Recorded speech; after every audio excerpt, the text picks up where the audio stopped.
Good morning to all of you students. आज जो है हम लोग का ये इंग्लिश ग्रामर का दूसरा क्लास है, दूसरा लेक्चर है। इससे पहले जो है हमने जो है वर्ड तक कंप्लीट करवाए थे हम। आज जो है हम लोग उससे आगे देखेंगे, लेकिन उसको आगे देखने से पहले जो है हम एक बार उसको रिवीजन करते हैं। आप कंसेप्ट ध्यान से जो है पूरी केयरफुली होके सुनिए और जो है कॉपी कलम लेके बैठिए और पॉज करके उतारते रहिएगा। अभी जो है क्या करना है, क्लियरली सुनना है। ये ध्यान रहे कि इंग्लिश ग्रामर को पढ़ने के लिए ज़्यादा मेहनत नहीं करना है, एकदम नॉर्मल वे से पढ़ना है और कंसेप्ट के साथ समझना है, ठीक है। तो हमने बताया था कि पहले हमने इंग्लिश का डेफिनेशन दिया था कि English is the mixture of languages, यानी भाषाओं के माध्यम को हम लोग क्या कहते हैं, इंग्लिश कहते हैं। एकदम देखिए डेफिनेशन जो है हम लोग एकदम छोटा छोटा ही याद करना है, क्योंकि जितने भी कॉम्पिटिटिव एग्जाम्स हैं डेफिनेशन तो पूछे नहीं जाते हैं। हम लोग को की पॉइंट पूछे जाते हैं, मेन कंसेप्ट पूछे जाते हैं। इसलिए कोई भी डेफिनेशन जो है हम लोग छोटा ही पढ़ेंगे, लेकिन 100% के साथ कंसेप्ट हम लोग को आना चाहिए, वो कंसेप्ट के साथ समझ में आना चाहिए। तो हमने बताया था कि English is the mixture of languages that is called English. उसके बाद नेक्स्ट पॉइंट हमने बताया था कि a smallest unit of English is alphabet and the largest unit is a sentence, यानी इंग्लिश में जो सबसे छोटा इकाई होता है वो हमारा अल्फ़ाबेट होता है, and the largest unit is a sentence, जो सबसे बड़ा इकाई होता है वो हमारा सेंटेंस होता है। उसके बाद हमने बताने का प्रयास किया था कि there are 26 letters in English alphabet, यानी इंग्लिश अल्फ़ाबेट में जो है टोटल 26 लेटर्स होते हैं। नेक्स्ट पॉइंट हमने बताने का प्रयास किया था कि there are 5 vowels letters in English alphabet, यानी इंग्लिश अल्फ़ाबेट में टोटल 5 वॉवेल्स की संख्या होती है, जैसे ए ई आई ओ यू। उसके बाद हमने नेक्स्ट पॉइंट बताया था कि there are 21 consonants letters in English alphabet, यानी इंग्लिश अल्फ़ाबेट में टोटल जो है 21 कॉन्सोनेंट लेटर होते हैं। तो उसके बाद हमने नेक्स्ट पॉइंट बताने का प्रयास किया था कि लेटर का डेफिनेशन हमने दिया था कि a letter is a symbol of sound that is called letter. Letter के बाद हमने बताया था वर्ड, कि a word is a group of letters that give a complete meaning that is called word, यानी वर्ड जो बनता है ना बाबू, वो लेटरों के समूह से बनता है, ठीक है। और लेटरों के समूह से जो बनेगा वो वर्ड होगा और वो संपूर्ण मीनिंग देगा। क्या देगा? मीनिंग देगा। जैसे बुक, BOOK, तो कितने ग्रुप ऑफ वर्ड लेटर से मिलकर बने हैं? 4 ग्रुप ऑफ लेटर से मिलकर बने हैं, जो संपूर्ण क्या दे रहा है कि मीनिंग देता है, यानी किताब। बुक मतलब किताब, बुक मीन्स किताब। आज का जो हम लोग का क्लास है वो हम लोग का बाबू चलेगा सेंटेंस। आखिर सेंटेंस क्या होता है? हम लोग जो है एक सिस्टम के थ्रू पढ़ते आ रहे हैं, यानी सिस्टम से पढ़ रहे हैं, सीक्वेंस से पढ़ रहे हैं, और A to Z आपको माइंड में छप जाएगा। केयरफुली होके खाली देखिए और सुनिए और कॉपी कलम लेके बैठिए, उसको नोट कीजिए, तब ज़्यादा दिमाग में आपको छपेगा। तो ध्यान देना है। अब जो हम पढ़ने जा रहे हैं वो हम पढ़ेंगे sentence.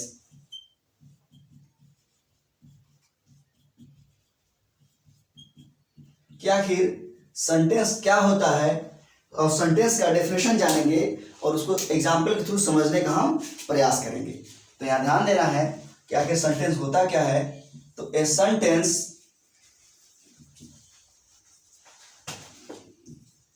Is a group of words that gives a complete a sense in sentence, यानी कहने का मतलब है कि यहां कह रहा है कि a sentence is a group of words, यानी ये क्या कह रहा है? Group of words. लेकिन वर्ड जो था, वर्ड का जो हमने डेफिनेशन दिया था उसमें था ग्रुप ऑफ लेटर, बट यहाँ पे क्या है? ग्रुप ऑफ वर्ड्स, यानी सेंटेंस जो है ग्रुप ऑफ वर्ड्स से मिलकर बना होता है, that gives A complete a sense, जो एक संपूर्ण सेंस देता है इन ए सेंटेंस, यानी वाक्य में। जैसे एग्जाम्पल के फॉर्म में हम समझना चाहें तो Ram writes a letter, Ram एक पत्र लिखता है, यानी बाबू कितने ग्रुप ऑफ वर्ड से मिलकर बना हुआ है? 1 2 3 4, यानी 4 ग्रुप ऑफ वर्ड से मिलकर बना हुआ है, जो एक संपूर्ण मीनिंग दे रहा है, सॉरी संपूर्ण सेंस दे रहा है। क्या सेंस दे रहा है? राम राइट्स ए लेटर, यानी राम एक पत्र लिखता है।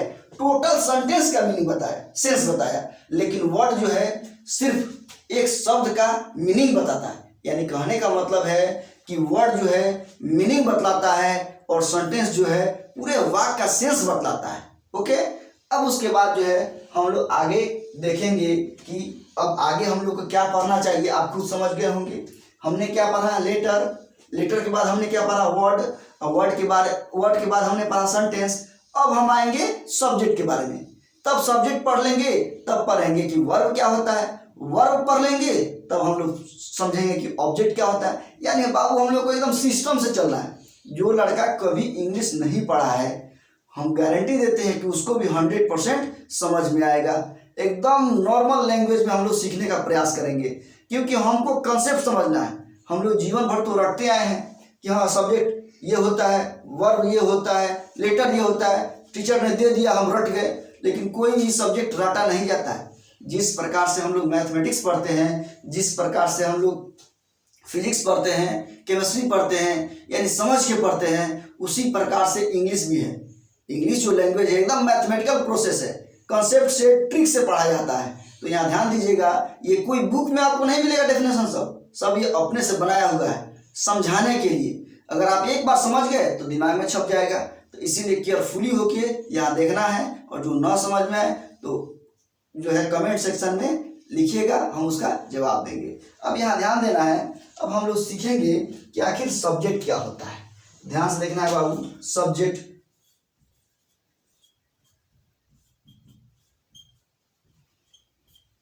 और हिंदी जानने का प्रयास हम लोग नहीं करेंगे, क्योंकि यहाँ हिंदी ग्रामर तो हो नहीं रहा है। क्योंकि कोई भी एग्जाम्स होगा, इंग्लिश का अगर पेपर देने जाइएगा तो क्या हिंदी में रहता है? कभी नहीं रहता है। वो ऑल टू ऑल पेपर आपको इंग्लिश में ही रहता है। इंग्लिश में ही ऑप्शन देंगे, उसमें ही टिक लगाना है। हिंदी में कोई आपको देखने को नहीं मिलेगा। तो ये आसाम से मत करिएगा कि हम हिंदी में भी लिखेंगे, क्योंकि इंग्लिश को हिंदी में नहीं पढ़ना चाहिए। हाँ, लेकिन ऐसा है, हम भोजपुरी में भी बोलेंगे, हिंदी में भी बोलेंगे, और इंग्लिश में तो लिख ही रहे हैं, समझाएंगे। तो इसमें कोई संकोच नहीं करना है। A to Z वर्ड में हम समझाने का प्रयास करेंगे, चाहे वो हिंदी मीडियम का स्टूडेंट हो, चाहे इंग्लिश मीडियम का स्टूडेंट हो, किसी को कोई परेशानी नहीं होगा। और पूरे YouTube पर एकदम 100% समझाने का हम गारंटी लेते हैं। खाली आप कमेंट करिए और हमसे पूछिए सर यहाँ परेशानी है, उसको हम 100% डील करने का प्रयास करेंगे। अब उसके बाद हम देखेंगे कि आखिर सब्जेक्ट क्या होता है। तो सब्जेक्ट का डेफिनेशन दिया गया है कि a subject is the doer of an action that is called subject। यानी कहने का मतलब यह है बाबू कि आप जानते हैं कि डूअर मीन्स होता है करने वाला, और एक्शन मीन्स क्या होता है? कार्य। यानी किसी कार्य को करने वाले को ही हम लोग क्या बोलते हैं? सब्जेक्ट। यानी कहने का मतलब ये है कि अगर डूअर न हो तो कोई कार्य संपन्न हो जाएगा? किसी का औकात है कोई कार्य संपन्न कर देगा? नहीं, कभी नहीं होगा। यानी जब तक सब्जेक्ट ना हो, डूअर ना हो, तब तक कोई भी कार्य संपन्न नहीं हो सकता है। तो एक छोटा सा डेफिनेशन दिया गया है कि a subject is the doer of an action that is called subject. यानी किसी कार्य को करने वाले को ही हम लोग क्या कहते हैं? सब्जेक्ट कहते हैं। सपोज मानिए कि आप जो है कलम कॉपी लेके बैठे हुए हैं, लेकिन कलम कॉपी तो लेके बैठे हुए हैं, अगर आप न रहिएगा तो क्या कलम कॉपी पर आप लिख लीजिएगा? नहीं। इसका सेंस ये हुआ कि आप हैं डूअर, आप हैं डूअर करने वाले। अगर आप हैं डूअर करने वाले, इसका मतलब ये हुआ कि आप ही क्या हैं? सब्जेक्ट हैं। समझ गए? अब इसके बाद अगला कॉन्सेप्ट देखते हैं हम लोग। इसी में याद रखना है, जैसे यहाँ एग्जाम्पल के फॉर्म में हम लोग समझते हैं। अब यहाँ एग्जाम्पल के फॉर्म में समझते हैं। जैसे राम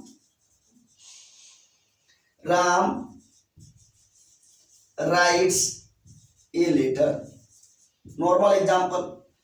हम लोग को बस समझना है, चाहे जैसे समझें। अगर सब्जेक्ट है तो सब्जेक्ट आखिर होता क्या है, सबसे इंपॉर्टेंट यहाँ ये है कि आखिर सब्जेक्ट होता क्या, वो कैसे समझें। तो हर तरीका से हर लैंग्वेज में समझने का प्रयास कीजिए। नहीं समझ में आता है तो कमेंट सेक्शन में डालिए, क्योंकि अब जो आप पढ़ रहे हैं ना, ये अंतिम पढ़ रहे हैं। क्योंकि ग्रेजुएशन के बाद या इंटर के बाद आदमी कॉम्पिटेटिव एग्जाम्स में बैठता है, और कॉम्पिटेटिव एग्जाम में जब पूछेगा तो फिर प्रॉब्लम क्रिएट हो जाएगा। इसलिए कोई भी डाउट हो तो कमेंट सेक्शन में डालिए, उसको हम क्लियर करेंगे। यहाँ देखिए, जैसे Ram writes a letter, Ram एक पत्र लिखता है।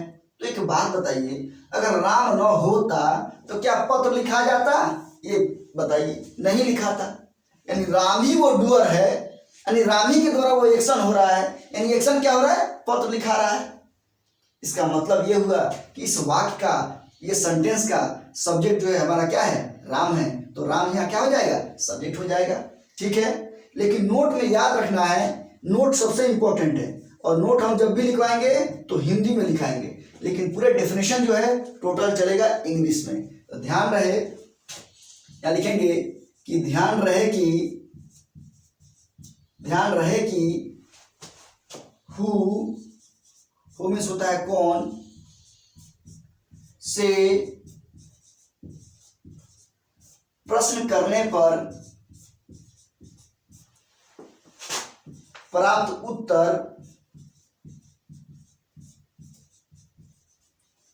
वाक्य का सब्जेक्ट होता है। अब हम एग्जाम्पल के फॉर्म में समझते हैं। बाबू आप पॉज करके जो है ऊपर वाले को उतार लिए होंगे, हमको आशा है कि आप उतार लिए होंगे। ऊपर वाले को मिटाते हैं तब समझाते हैं, ध्यान देना है। ये आप लोग उतार चुके हैं, तो अब नेक्स्ट आगे देखना है।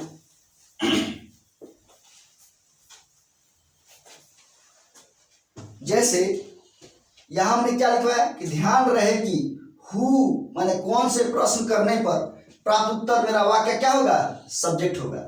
जैसे एग्जाम्पल के फॉर्म में हम समझाने का प्रयास कर रहे हैं। जैसे यहां तो आप जानते हैं कि Ram writes a letter, Ram एक पत्र लिखता है। यहां तक आपको मालूम चल गया कि राम यहाँ पे सब्जेक्ट है। ये जो है नर्सरी क्लास का बच्चा ही बता देगा, जो अभी कुछ लेवल में पढ़ा हुआ है वो बता देगा। लेकिन आपसे ऐसे थोड़ी पूछेगा कॉम्पिटेटिव एग्जाम्स में या बड़े एग्जाम्स में, ऐसे नहीं पूछे जाते हैं। आपसे पूछेगा कि हु राइट्स ए लेटर, पत्र कौन लिखता है आपसे। यानी यहां कह रहा है कि Ram writes a letter, Ram एक पत्र लिखता है, लेकिन यहां कह रहा है कि हु राइट्स ए लेटर, पत्र कौन लिखता है। यानी वो प्रश्न किया जा रहा है, और इस प्रश्न से मेरा उत्तर मिल रहा है कि ये पत्र लिखने वाला कोई और व्यक्ति नहीं है, वो राम ही है।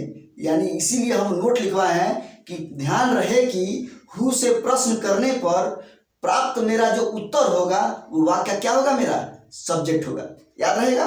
यानी होल ग्रामर में जहां भी आपको हु आए, अगर हु के द्वारा जो प्रश्न किया जाए और उससे जो मेरा प्राप्त उत्तर मिलेगा वो मेरा वाक्य क्या होगा? सब्जेक्ट होगा। इस पॉइंट को हमेशा याद रखना है। बहुत बार पूछे हुए हैं जितने भी एग्जाम्स होते हैं, इसको माइंड में एकदम छाप लेना है। अब उसके बाद हम नेक्स्ट देखते हैं।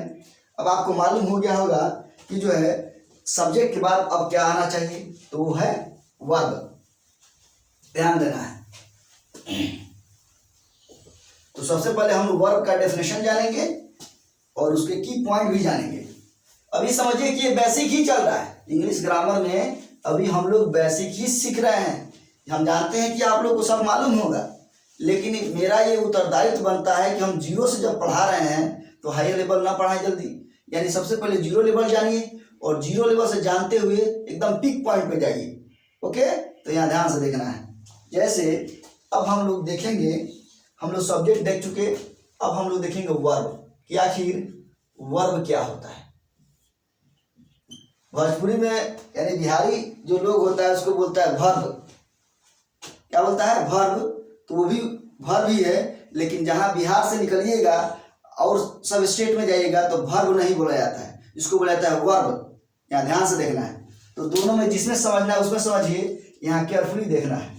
तो वर्ब का डेफिनेशन होगा कि a verb is an action or position of a subject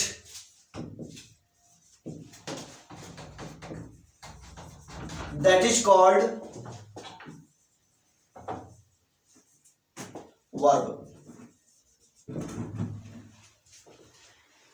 जैसे एग्जाम्पल के फॉर्म में Ram is going to school, जैसे एग्जाम्पल के फॉर्म में।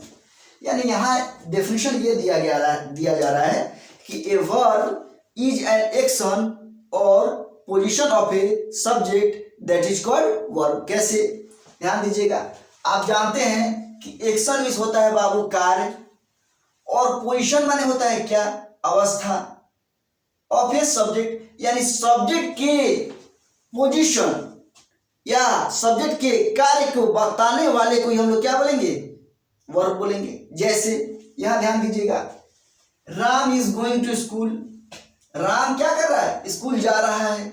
तो एक बात बताइए, राम के द्वारा क्या प्रभाव पड़ रहा है, जाना। अगर राम ना होता तो कौन जाता जी, कोई नहीं। यानी Ram is going to school, यानी राम कहाँ जा रहा है, स्कूल जा रहा है। तो राम अगर स्कूल जा रहा है तो यहाँ उसका एक्शन क्या है, आखिर राम का अवस्था क्या है, जाने का। अगर राम ना होता तो कौन जाता, यानी राम का अवस्था है जाना, यानी राम का कार्य क्या है, जाना। यानी राम किस एक्शन में है, जाने की अवस्था में है, यानी राम का कार्य क्या है, जाना। तो ये जो जाना हुआ ना, ये वाक्य क्या हुआ, मेरा वर्ब हुआ, याद रखना है। यानी कहने का मतलब है कि a verb is an action or position of a subject, यानी सब्जेक्ट के अवस्था या सब्जेक्ट के कार्य को बताने वाले को ही हम लोग क्या बोलेंगे बाबू, तो वर्ब बोलेंगे, याद रहेगा। अब उसके बाद देखेंगे हम लोग कि नोट में देखने का प्रयास करेंगे, ध्यान देना है। जैसे नोट ध्यान से देखिए, इसको हिंदी में लिखा जाएगा कि प्रायः हिंदी का वह शब्द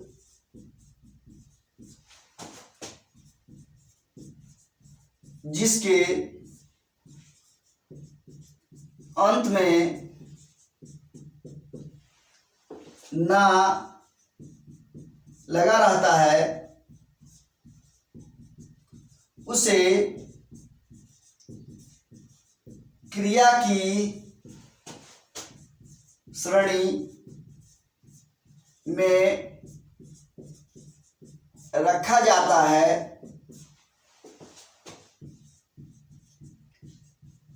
जिसे अंग्रेजी में वर्ब कहा जाता है। यानी कहने का मतलब है कि अगर वो न याद हो तो ये भी याद हो सकता है। जो बिहार बोर्ड के स्टूडेंट हैं या सीबीएसई के स्टूडेंट हैं, या हमको ये नहीं लगता है कि आपको ये समझ में नहीं आया होगा। यानी कहने का मतलब है कि अगर डेफिनेशन के थ्रू याद करना चाहते हैं तब भी याद हो जाएगा। एकदम नॉर्मल डेफिनेशन है कि a verb is an action or position of a subject that is called verb. यानी वर्ब यानी सब्जेक्ट के अवस्था या सब्जेक्ट के कार्य को बताने वाले को हम लोग क्या बोलेंगे, वर्ब बोलेंगे। अगर वैसे नहीं याद हो तो हम लोग ऐसे याद रख सकते हैं कि प्रायः क्या, हिंदी का वह शब्द जिसके अंत में ना लगा हुआ हो उसे क्या कहते हैं, अंग्रेजी में वर्ब कहते हैं। याद रहेगा ना। जैसे यहाँ हम लिखे भी हैं कि प्रायः हिंदी का वह शब्द जिसके अंत में ना लगा रहता है उसे क्रिया की श्रेणी में रखा जाता है, जिसे अंग्रेजी में क्या कहते हैं, वर्ब कहा जाता है। जैसे एग्जाम्पल के फॉर्म में अगर हम समझाना चाहें तो यहाँ ध्यान दीजिएगा, जैसे खाना, सोना, पढ़ना, ये जितने भी है अंत में क्या लगा है, ना ना ना। तो इससे हम लोग पहचान कर लेंगे कि ये क्या है, वर्ब है। ईट मीन्स होता है खाना, ये तो आप जानते ही हैं। स्लीप मीन्स होता है सोना, और रीड मीन्स होता है पढ़ना। यानी ईटीसी, यानी कहने का सेंस ये है कि आप जिसमें समझना चाहते हैं उसमें समझिए। हाँ, हमको तो समझना है, और चाहे जैसे समझें, समझ गए। अब उसके बाद नेक्स्ट पॉइंट हम लोग देखते हैं, यानी वर्ब के बाद अब हम लोग का आएगा, उसको हम लोग कहेंगे ऑब्जेक्ट। यहाँ ध्यान देना है, इसको पॉज करके उतार लीजिए। उसके बाद में जो है आगे हम लोग देखते हैं। अभी बाबू ये हम लोग का बेसिक ही इंग्लिश चल रहा है, इसलिए घबराना नहीं है। आपको हाई लेवल तक पढ़ाएंगे, आप याद कीजिएगा हमको। और पूरे यूट्यूब पर ऐसे आपको इंग्लिश ग्रामर आपको नहीं मिलेगा। ये जो है ऑल कॉम्पिटिटिव एग्जाम्स के लिए, और साथ ही साथ जितने भी बिहार बोर्ड या और भी कोई बोर्ड है उस बोर्ड के लिए भी है, जो 12th का पेपर दे रहे हैं उनके लिए भी है। बहुत ही मोस्ट इम्पोर्टेंट है, जो 10th क्लास दे रहे हैं उनके लिए भी है। ये हर बच्चे के लिए इंग्लिश जो है एकदम 0 लेवल से पढ़ा रहे हैं, एकदम 100% समझ में आएगा। एकदम नॉर्मल वे में समझाने का प्रयास कर रहे हैं, ठीक है। ना समझ में आए जरूर अपना राय कमेंट सेक्शन में डालिए, और उसको जो है हम अच्छे से समझाने का प्रयास करेंगे। आपको हम यही ना कर सकते हैं जी। अब मान लीजिए फ्री ऑफ कास्ट सब कुछ दिया जा रहा है, और आपको पीडीएफ भी दिया जाएगा हैंड राइटिंग में। पीडीएफ जो है टेलीग्राम पर डाला जाएगा, आपको पीडीएफ भी मिल जाएगा। तो इसके लिए एकदम टेंशन फ्री रहना है, और कॉपी और कलम लेके नोट करते रहिए। ये सबसे इंपॉर्टेंट, नोट कीजिएगा, जितने नोट कीजिएगा उतने दिमाग में छपेगा। आपको ज़्यादा पढ़ने के लिए हम नहीं बोल रहे हैं, बस आप केयरफुली मेरा क्लास अटेंड करिए और पूरा वीडियो देखिए, पूरा वीडियो देखिए।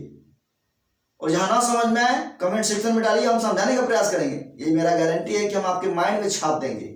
आपको ज़्यादा पढ़ने की कोई जरूरत नहीं है। हम तो ये करें, कलम किताब भी आपको उठाने की जरूरत नहीं पड़ेगी इसके बाद में, क्योंकि वीडियो को 1.5 के स्पीड में बढ़ाइए और कान में लगा के सुनिए, देखिए, पढ़िए। अभी लेकिन अभी जो पढ़ा रहे हैं ना, इसको बहुत ही कंसेप्ट के साथ देखिए, सुनिए, और पूरा माइंड को कंसंट्रेट करके इस बोर्ड पे देखना है। अब उसके बाद में हम लोग पढ़ेंगे जिसको हम लोग कहते हैं बाबू सब्जेक्ट, सॉरी सब्जेक्ट नहीं, अब हम लोग का चलेगा object.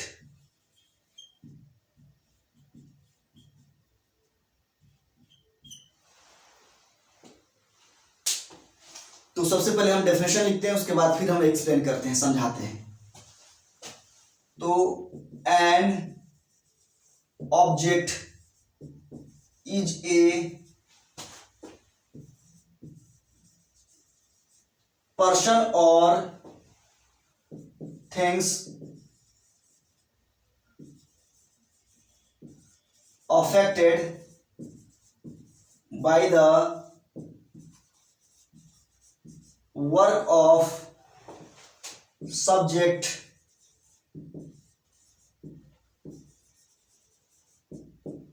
that is called subject।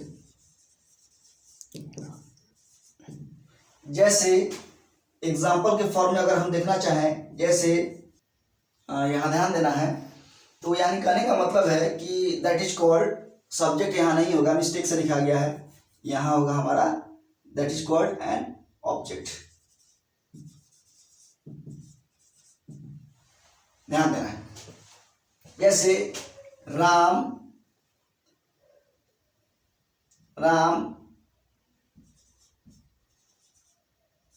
Rights a letter. Ram एक पत्र लिखता है, यानी कहने का मतलब कि हमने जाना कि सब्जेक्ट क्या होता है। हमने बताया कि a subject is the doer of an action that is called subject. तो सब्जेक्ट के बारे में तो हमने पूरा एक्सप्लेन कर दिया। तो उसके बाद हमने बताने का प्रयास किया कि आखिर ये जो है ये तो हमारा सब्जेक्ट है, और ये जो है हमारा वर्ब है। अभी हम लोग वर्ब के बारे में भी जाने कि a verb is an action or position of a subject that is called verb. Verb को हमने एक्सप्लेन किया। अब बाबू हम जानने का प्रयास यहाँ करेंगे कि ये ऑब्जेक्ट क्या होता है। तो आपको बाबू हमने यहाँ डेफिनेशन दिया है कि an object is a person or things. Object जो है पर्सन भी हो सकता है और थिंग्स भी हो सकता है, यानी पर्सन माने व्यक्ति भी हो सकता है और थिंग्स मीन्स वस्तु भी हो सकता है, यानी दोनों में से कोई भी हो सकता है। तो बाबू अभी यहाँ पे जो हम देख रहे हैं यहाँ ऑब्जेक्ट क्या है बाबू, तो यहाँ थिंग्स है। क्या है? थिंग्स है। यानी N object is a person or things. यहाँ जो ऑब्जेक्ट है पर्सन, यहाँ थिंग्स है, लेकिन यहाँ कह रहा है कि an object is a person or things affected by the work of subject. यानी यहाँ जो पर्सन होगा या थिंग्स होगा, लेकिन प्रभावित तो किससे होगा? सब्जेक्ट के द्वारा। अगर सब्जेक्ट के द्वारा जो प्रभावित होता है उसी को हम लोग क्या कहेंगे? ऑब्जेक्ट बोलेंगे। पर्सन या तो थिंग्स भी हो सकता है, वस्तु भी हो सकता है, लेकिन हमेशा अफेक्टेड किससे होगा? सब्जेक्ट के कार्य के द्वारा अफेक्टेड होगा, उसी को हम लोग क्या कहेंगे? ऑब्जेक्ट बोलेंगे। ऐसे यहाँ भी हमने बताने का प्रयास किया था कि Ram writes a letter, Ram एक पत्र लिखता है। अगर राम न होता तो क्या ये पत्र लिखा जाता? औकात था? नहीं, कभी नहीं लिखा था। यानी राम के द्वारा कौन इफेक्टेड हो रहा है? यहाँ ध्यान दीजिएगा, लेटर, लेटर को क्या कर रहा है? राम लिख के कॉपी क्या कर रहा है? पन्ना भर रहा है। यानी पन्ना भर रहा है, इसका मतलब ये हुआ कि इफेक्ट जो हो रहा है वो हमारा कौन है? कॉपी है, लेटर है, या जो भी रखिए वो आपका इफेक्टेड होगा। जैसे एक और एग्जांपल बताने का हम प्रयास कर रहे हैं। जैसे यहाँ ध्यान देना है, जैसे राम किल्ड रावण। राम ने रावण को जान से मारा। तो एक बात बताइए, यहां पे जो राम है आप तो जानते हैं कि सब्जेक्ट है, लेकिन हम तो ऑब्जेक्ट के बारे में ना जानना चाह रहे हैं। तो एक बात बताइए, ये जो राम रावण है यहाँ पे अभी क्या है? अभी हमने दिया था डेफिनेशन की N object is a person or things. तो बताइए यहाँ पे अब क्या है? पर्सन है। क्या है? व्यक्ति है। रावण क्या है? व्यक्ति है। लेकिन ये व्यक्ति जो है किससे प्रभावित हो रहा है? यानी जान से कौन मार रहा है इसको? यानी जान से मारने वाला कोई और व्यक्ति नहीं है, राम है। जब राम ने, यहाँ राम क्या कर रहे हैं? रावण को जान से मार रहे हैं। इसका मतलब रावण हमेशा के लिए इस दुनिया को छोड़ के चला जाएगा। जब रावण दुनिया को छोड़ के चला जाएगा, इसका मतलब है कि आखिर प्रभावित करने वाला वो व्यक्ति कौन है? तो वो है सब्जेक्ट। और सब्जेक्ट कौन है? राम।